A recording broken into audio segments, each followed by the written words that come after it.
No trend change in stock-based compensation, which personally, guys, is a little bit of a concern to me and is what is dragging down the price here. Welcome back in YouTube to the Financially Fit channel. Today we're going to go over SOFI's earnings. I was up late last night doing the call with you all. Hopefully you enjoyed that and found some value in that. And I told you all that I would be doing a valuation on SOFI, kind of seeing what I would personally pay for the stock. So if you're new to the channel, consider subscribing and let's get into it.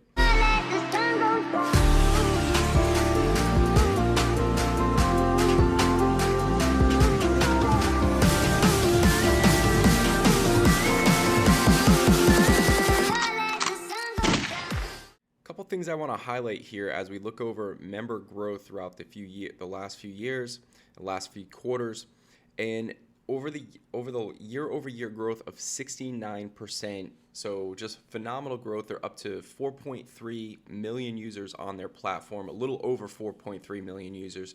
Couple things I got from the conference call that was really nice. B2B business, okay? B2B business transactions, still 50% of B2B business transactions is done through paper. And SOFI is trying to capture a piece of that. How large is that market? Roughly $27 trillion market. Excuse me, $29 trillion market. So this is a new market that they're really starting to push towards here. It's kind of an underlining value that you might not see for a few years, but when we do see it, it could be a very large number that comes up. They offer 1.8% APY for checking accounts, okay? That they still have a large NIM, which is net interest margin, offering that high of interest. They're still doing extremely well on rates of return within their business model. So that is good to see as well. We have lending showing some strong growth in lending, but guys, the financial products is where the money is at, and that is exploding. So you definitely want to see that. It's 100% growth year over year. It's very, very strong. 22% growth year over year for lending products. Adjusted net revenue growing to a new all-time high of $356 million. When we bring that down to adjusted Ebitda, it comes out to $20 million. So they're improving their adjusted Ebitda. They gave guidance for their adjusted Ebitda of roughly $104 to $109 million of adjusted Ebitda on 1.5 to 1.513 of adjusted net revenue. That's just a small tick up to prior estimates, but you have to understand a lot of times people are setting goals that they can not only achieve but beat. So they're adjusting their goals up just a little bit higher here, and I do think that they're on pace to beat it. When we think about the type of economy we're in, kind of impressive stuff, guys. You know, this is one that I wanted to wait and kind of see what was going on before I get too excited. Everything is still heading in the right direction with SOFI. A couple things we noticed going through the quarterly report was the student loan division is coming down. They're not lending as much as far as student loans go, and home loans came down drastically, which we can equate to the higher interest rate market that we're currently in. So those two things there were impacting their conference call here. When we factor in that they were putting money aside for credit card defaults and loan defaults, that they're not getting the money from due to the student moratorium, lets me think that these numbers could be much, much better. So do not be surprised if in the first few quarters of 2023, if they start catching people off guard here, as they're basically building a buffer of insurance and savings, making sure that if we do have a downfall in the economy, that they can obviously be well capitalized for that. Along with that, they are obviously still not getting funds from the student loan moratorium. So lots of opportunity for 2023. They kind of highlighted that in the call as well. So guys, I'm building a little bit of a buffer here. This is how my model works, but we want to pay attention to the Ebitda here, okay? They're projecting to do 104 to 109 Ebitda. So by 2022, I have them doing about 105 Ebitda, okay? 42% revenue growth, which is a little bit high, but we have to use those high revenue growths to even get close to the type of revenue that they're doing.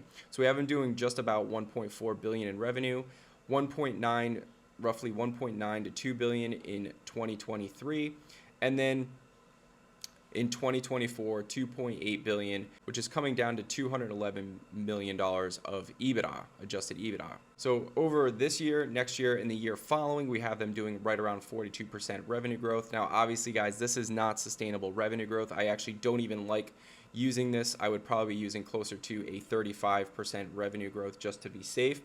But year following, we're using 20% revenue growth, and 6 through 11 or 6 through 10 will use 11% revenue growth. We bring that down to the bottom here, and basically, so when we run these figures going out to 2030, we have them having about 1.2 billion shares outstanding.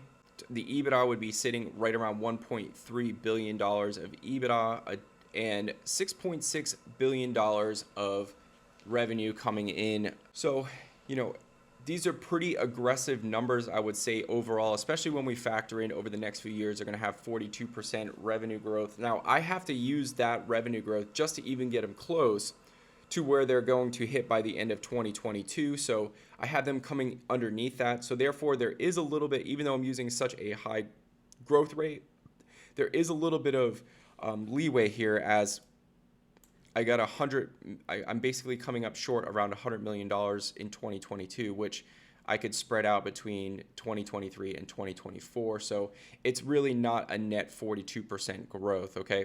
When I run these numbers and I want to get roughly a 12% rate of return on here, I have a fair value of SOFI stock sitting right around $13.30 by 2030, which means that I still want to be buying the stock between $5 and $6 if possible, okay? Fair market price for it right now is probably sitting between 6 and 7, as we can see up here is 666. But for me to get a higher rate of return, I have to be buying it below that $6 mark for personally, guys. So, anything with a 5 in front of SOFI seems pretty interesting at these levels. Now, obviously, anything could change this model. Anything could happen where it just doesn't come out to be, management makes a mistake. All that kind of stuff could absolutely happen, okay? So these are just projections, guys. And from what they've been doing, it seems like, by 2030, would it be that shocking that they're doing 6.6 billion in revenue and that roughly a billion of it is coming down to EBITDA? I would say not. That doesn't sound that unrealistic. We also took into consideration a little bit of stock dilution as well. Let's go over the pros and cons of SOFI, guys. Basically, I've stated it before, we want to see them really growing their financial sector, okay? Assets under management, the ETF business, that is what we want to start seeing blowing up. We want to see them maybe make some creative ETFs that people can really flock to. We want to see them have larger numbers, assets under management. The nice thing I like about their personal loan section, which is exploding, made me nervous at first, but the average person that is on their personal loan side is heavily underwritten and the average person is making $160,000 a year and has a FICO score over 700. So very high qualified individuals, very high integrity type peoples, and decent income earners that are on the loan side. So very, very good to see that, guys. Revenue from technology platform and financial services is still low, as I just stated. No trend change in stock-based compensation, which personally, guys, is a little bit of a concern to me and is what is dragging down the price here. If I take out stock-based compensation on SOFI's, if I take out stock-based compensation on fair market value of SOFI, the stock will skyrocket. Okay, so anytime that we get a change in stock-based compensation is going to absolutely help the stock long term. Adjusted EBITDA, guys, pros. Adjusted EBITDA turning positive after early this year banking license approval, okay?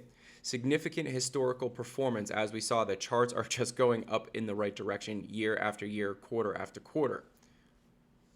Not only is that the case, but they also have been raising guidance each time, okay? So all good stuff. And they're also talking about strategic acquisitions and global expansion. Okay, that was one of the things that they mentioned on the conference call. So big things ahead. I think from a valuation standpoint, it's kind of in a sweet spot here where you could buy it at these levels. I could definitely see buying it at these levels. Personally, the type of market we're in, I wouldn't be shocked if we see another pullback. on SoFi, and we can possibly see it back in the $5 to $6 range again. And that is personally where I would be interested in accumulating more shares, as the growth has been phenomenal. The amount of users on the platform growing, while it is impressive, I want to see assets under management grow. But the one thing I really do like about SoFi is it is a truly one-stop shop, and people are using it as a one-stop shop. So it's different from hearing somebody saying this is a one-stop shop versus it being used as a one-stop shop. And it completely is being used as a one-stop shop for the people on the platform. Is it going to have this? Is it going to have the brand recognition as, a Bank of America or a JP Morgan down the road? Nobody really knows that, and that's where the opportunity lies, as it does look like they are taking market share. So, as always, guys, appreciate your time. This was my dive into SoFi's earnings. Very impressive overall on the growth, very impressive on kind of their underwriting process. Having those type of high quality individuals, borrowing from them is very good. Global expansion is exciting. The B2B business is exciting. So while things are exciting, guys, take your emotions out of it. Plug in the numbers. For me, guys, still in that high $5 to low $6 range, but I could see buying the stock around 6 to 7. As always, appreciate your time. Thank you so much for spending it with me, and we will see you next time, investors. Peace.